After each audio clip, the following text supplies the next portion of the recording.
For the last few days, I've been watching as people online have been celebrating because the courts determined that the use of the Emergency Measures Act was unwarranted.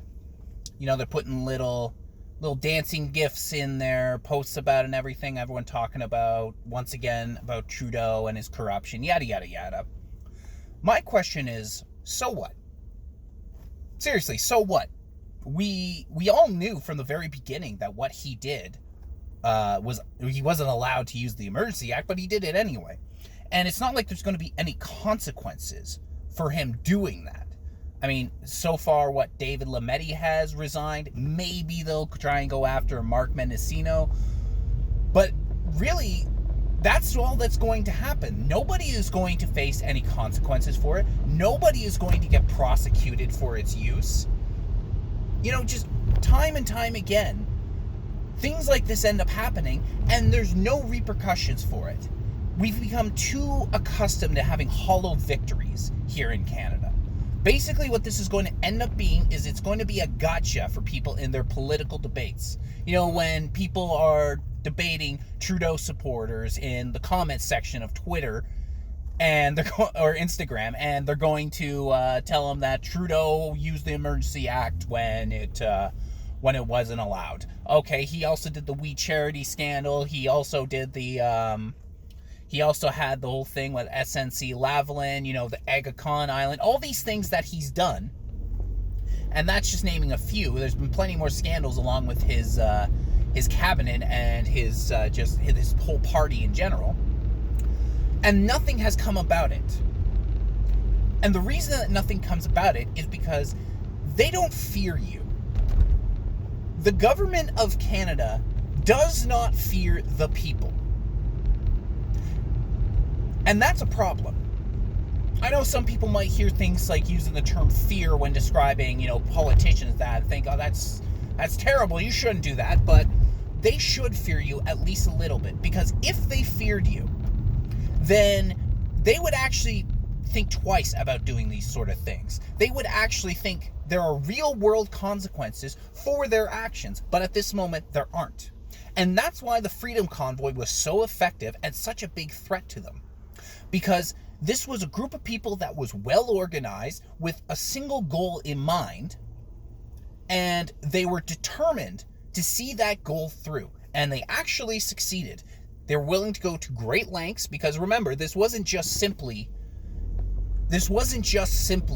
the people that were in Ottawa, but there were the people in Coutts, Alberta, and there's still 4 people sitting in a fucking prison cell to this day in Alberta because of what happened at Coutts. There was the blockade down by the southern border, and it showed that people had just had enough, and they were willing to go to great lengths to do this. And that's why, when the police hadn't even cleared out the protesters yet, that they were already starting to roll back these mandates in Ontario, in Alberta. There may have been 1 or 2 other provinces they were starting to roll it back because they saw the danger that this posed to them.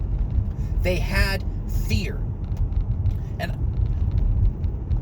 I remember that a year or 2 ago, you probably remember the video that Chrystia Freeland was getting in an elevator somewhere and some guy started yelling and screaming at her. And, a lot of people are just going on about how this is completely unacceptable. How could this happen? And I remember this guy wrote this article, and I don't remember what paper now.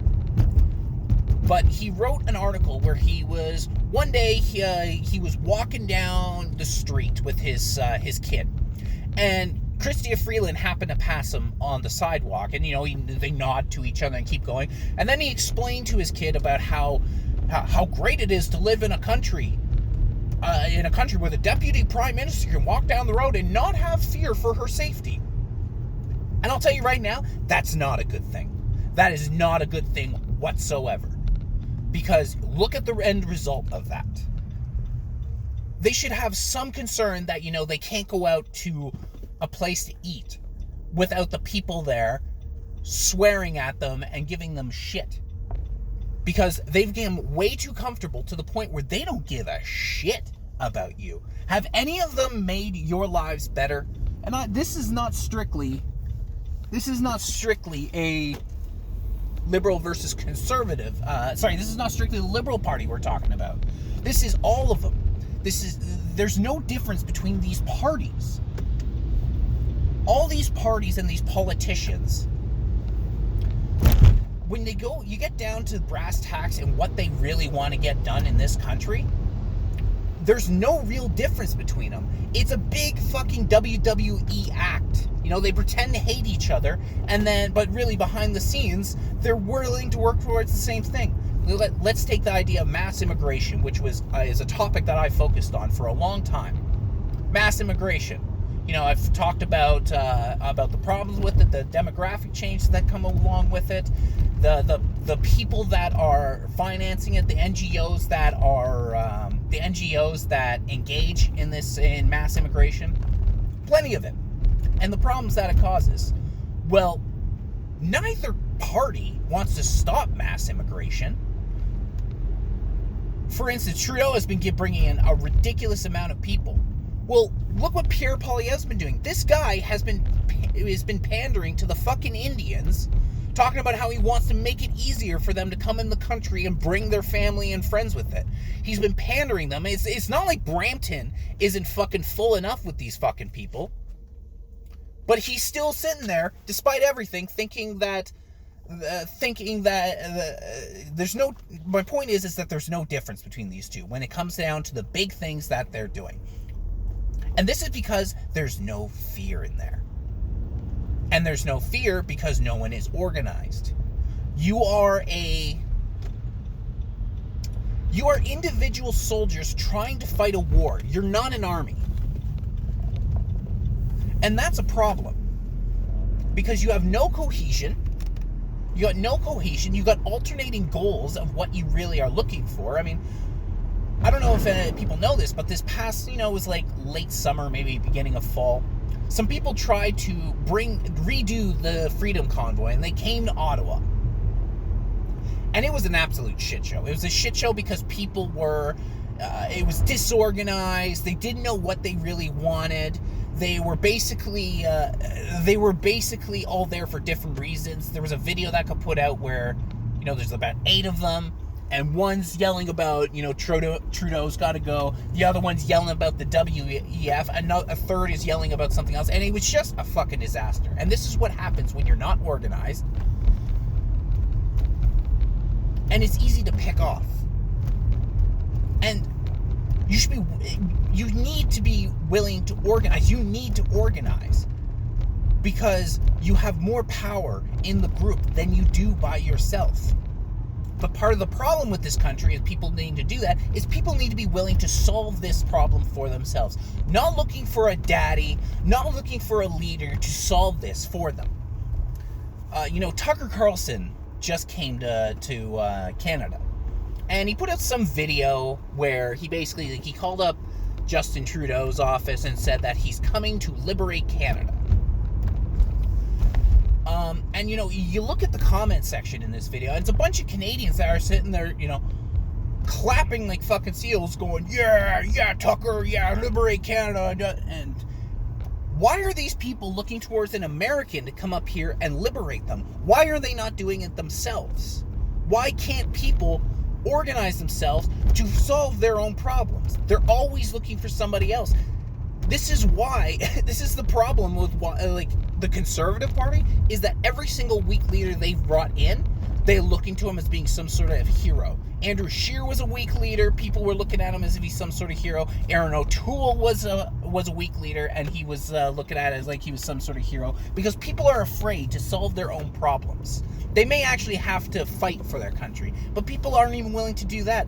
People aren't even willing to work for their country. And this is why Canada is perceived as such a weak country. Why its people are perceived as so weak. I know we're not. I know that we're not. But these people that are looking at this to be their solution are not doing us any justice. The fact of the matter is, the old rules do not apply anymore. Actually, before I go into this, I want to that was the one thing, and this is again going back to the idea of they need to fear you. This was when Tucker Carlson came in. They kind of shit on the liberals when he was there with Danielle Smith and Jordan Peterson. They shit on the liberals, and then you had, what was his name? Stefan Guilbeault. That fucking eco guy, that got arrested. I don't remember his name. Guilbeault, I'm pretty sure. He ended up coming out the next day and basically crying about it. It's like, oh, this is unacceptable. He got called out personally. He's like, this is unacceptable. People need to feel safe if they want to run for public office. And they want to feel safe because it keeps you weak and keeps them strong. Keeps them doing whatever the hell they want. And this goes into my next bit. That the old rules no longer apply in almost every sense across this, not just this country, but this planet. Even look at what you're supposed to do in life. You're supposed to go to college, get a degree, get out, get a job, work your way up the corporate ladder, buy a home, have a vacation, have a couple kids, yada, yada, yada. All these things that you're supposed to do. And almost nothing applies anymore. College is ridiculously expensive. You're basically taking out a lot of degrees. You're taking out a house payment before you even get out into the world.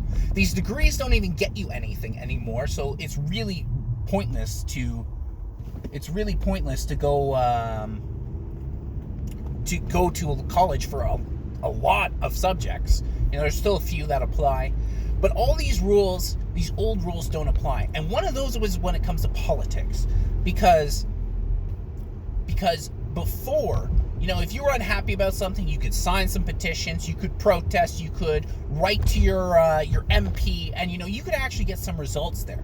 But none of this works anymore. But they want you to believe that it does. They want you to believe it because they're fine if you want to go out on a Saturday and protest. Middle of January, you want to go freeze your ass off for 3-4 hours protesting an empty building? Have at it. Does not affect me. Nothing's going to change. So the old rules don't apply anymore. And you've got to stop playing by those rules. And this is why it's so important to organize. It's so important to find your people who think like you, who have the same goals in mind, because there's power there. There is power to actually make changes now. Because an individual before could make changes in their country, but not anymore. And if you don't believe me, how much has anyone really changed for the better over these last several years? Last 10 years or so. How much have actually been changed by using protests, by using petitions, by, getting people to write to their MP, all these things? It doesn't. The only one that actually kind of applied, and that was the only reason that I was supportive of it, was the Freedom Convoy, because it wasn't just going to be a protest, but this was actually a little more extreme in that we're going there and we're staying till we get what we want. There were real world consequences for the government ignoring it, and they couldn't ignore it. That's the last time that actually has worked. But before that, you got almost nothing. So, stop playing by these old rules and start willing to fight for this country. Fight for your people. And to do that, you gotta find your people. You gotta organize. And in doing so, you are a lot stronger together. You each bring different skill sets. These are all things that you can do to make a difference now in your country, and you get active. But you actually have to be willing to make the changes and put in the effort, because if you're not, then quite frankly, we're going to keep going down the same path. These same people that have been trying to eliminate us for decades now, they're trying to destroy this country. They're trying to destroy the will of you and me. They're trying to make you lie down and take the future that they want to put in place, a future that is beneficial to them and is not beneficial to you. So, are you just going to stand there and take it? Are you just going to keep going down? Are you going to eat the bugs? You're going to go live in the pods? Is that the future you want to go? Is that the future you want for your kids and future generations? So stop looking for someone to come in and save you. Stop sitting there and doing nothing or doing redundant things. And actually get active to make some goddamn changes in this country.